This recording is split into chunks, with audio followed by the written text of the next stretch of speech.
Hi everybody, welcome back to the channel.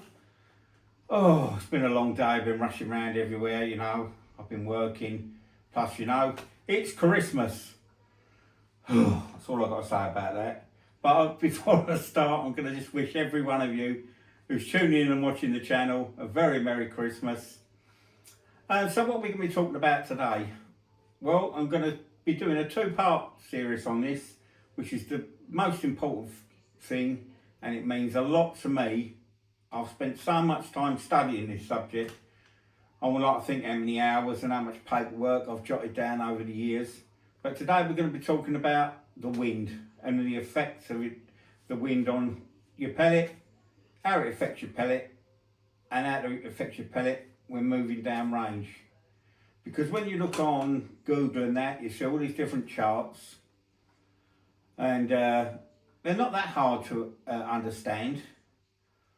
But as I'll go through on the whiteboard, they're more about a pure wind.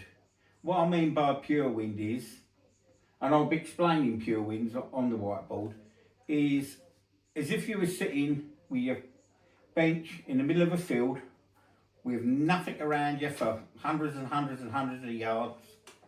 The ground was completely flat, there's no trees, no bushes, no hedges. Then you'd get a pure wind from every direction, or whatever direction it's going to be travelling from. And that's what most charts on Google do. They will show you just pure winds.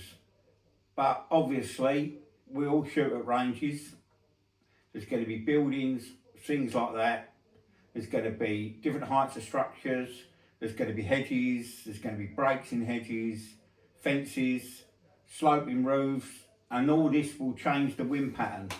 So hopefully I can show you what to expect when you're actually shooting at a range. But the best way I thought I'd start off is showing the effects of a pure wind, the way it explains on Google, and then the second part video we'll actually go out to the field. I'll set the wind flags up and we'll have a split screen video looking through the scope and looking at the flags, and we'll interpret the flags and where to aim off if we need to. Might be a totally typical, it might be a totally still day when I get out, but I'll actually show you in the second video how to set the wind flags up, where to put them. Some people put their flags out at the same distance all the time.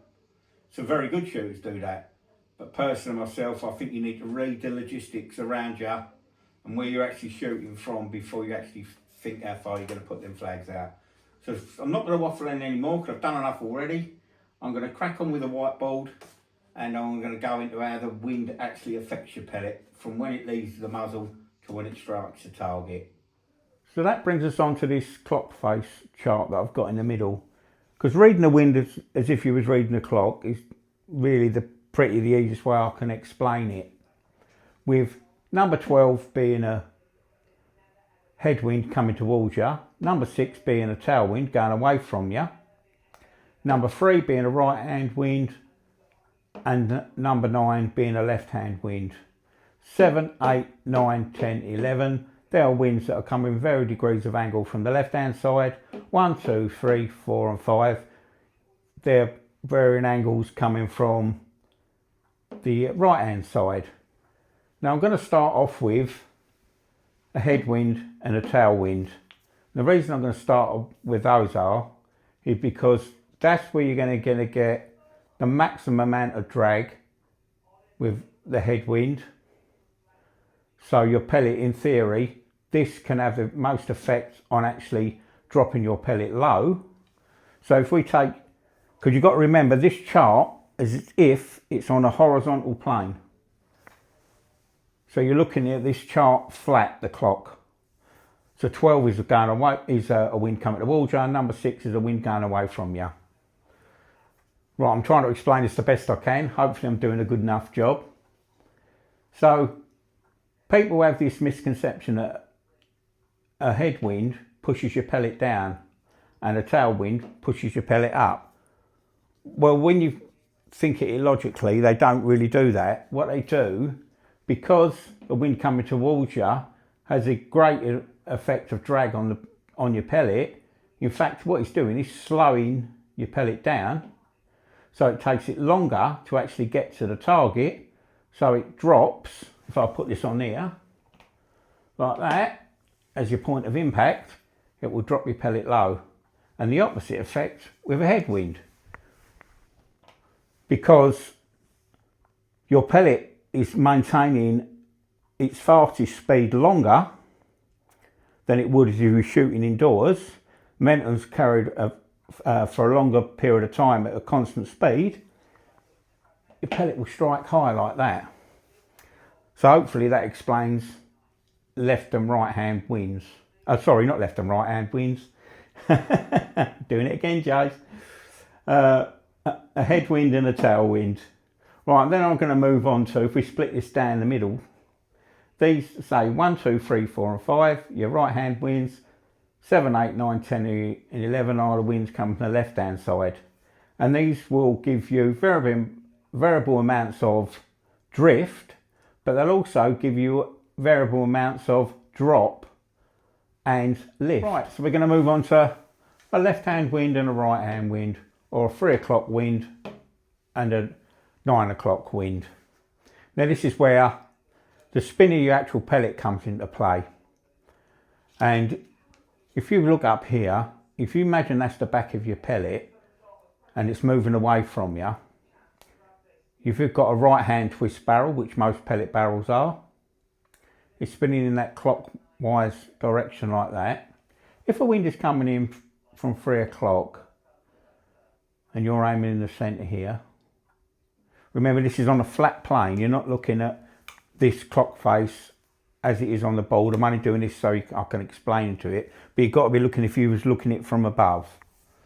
So what happened, the wind's blowing from right to left.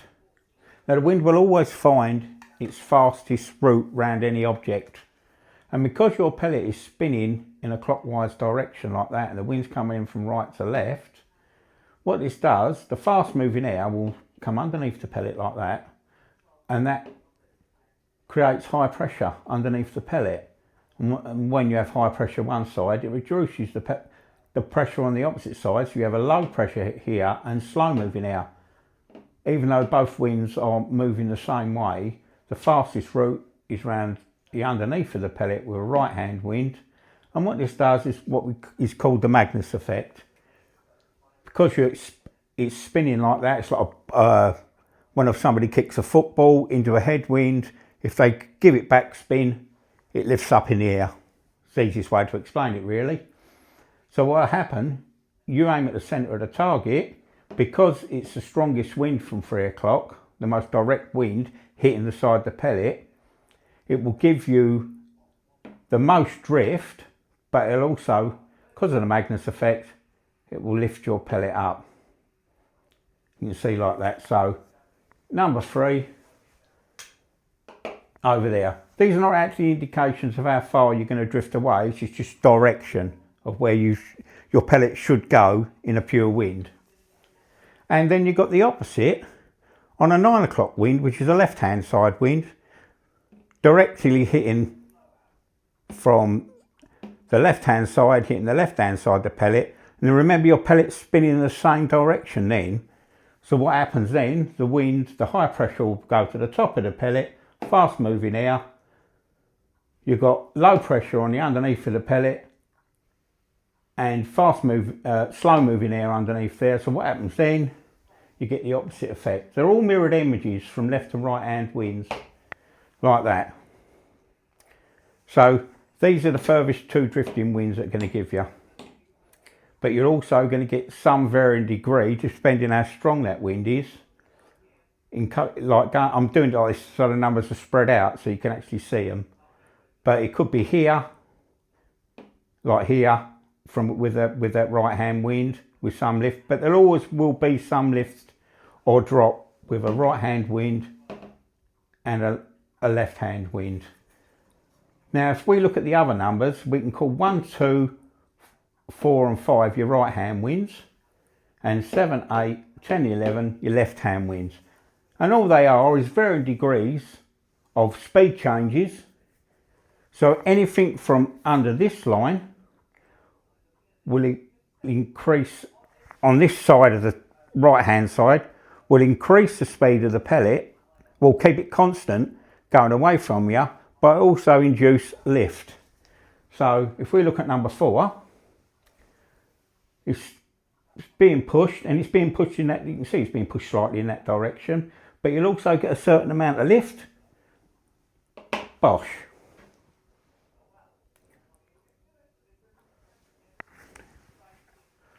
So right, to finish off, the other winds, number 1, 2, 4 and 5, they're the rest of what we call the right hand winds. And 7, 8, 9, 10, 11 are your left hand winds. And what you've got to remember is anything on the left hand side of the clock face from 7 to 11 will probably push your pellet down, as well as also the way the wind is directed. So you think it's going to actually push you high over here from a 7, it's going to push you, and because of the some Magnus effect, it's going to push you down. But being 7 is the least affected by the Magnus effect, and also it's keeping quite a constant speed. It's going to be closer to the ball. Same with number 1, because it's this mirrored image there, and all the others, 2, 5, 3 and 4, they will be on the right hand side, so you're going to get drift and lift. And 8, 9, 10 and 11 will cause the pellet to drift to the left, and if the wind's strong enough, they will also cause your pellet to drop. Hopefully that gives you a little bit of an insight into the wind, how it affects it downrange. That's what I call the pure wind. That's the sort of wind you will see on all the charts. What I'm going to do in part 2 of the video is take all my flags out, set them downrange at Pete's Air Gun Farm. I'm going to do a split screen videos, maybe do a couple of those, so you get a sight picture through my actual scope, and then you'll also get a picture of my wind flags, and I can talk through as they change directions. Hopefully it won't be a very still day. Hopefully we've got a bit of wind out there. Pete's is particularly hard to shoot at anyway, so there's usually a wind out there anyway. Sometimes it can be horrendous because it's got lots of high buildings and that about, and one side of you is completely open fields. The building that you're actually shooting out of has got quite a large covered roof that sticks out beyond where you're actually shooting from. So all these little bits and pieces will add to the way the wind buffets your flags, and not always give a true reading, and that's what still got to interpret your flags. But most of all, and as any experienced shooter will tell you, watch your flags and keep shooting those sighters. Remember, you can shoot as many sighters as you like during a competition. Read those sighters, and then you can forget to a degree what actual winds you've learned. Just rely on them flags, and when they come round to that position, then take your shot again. But we'll go through that in part 2. All I've got to do to say now is really appreciate you all watching. Wish you all a very Merry Christmas again. Looking forward to seeing lots of you in the new year. I'm going to try and get the 1 and 2 parts of this video out during the Christmas period and before New Year. The first competition we've got next year is in February. Next year I'm shooting with GB, and I'm going to keep plugging GB because they've accepted me with open arms. They supported me right from the start of the channel.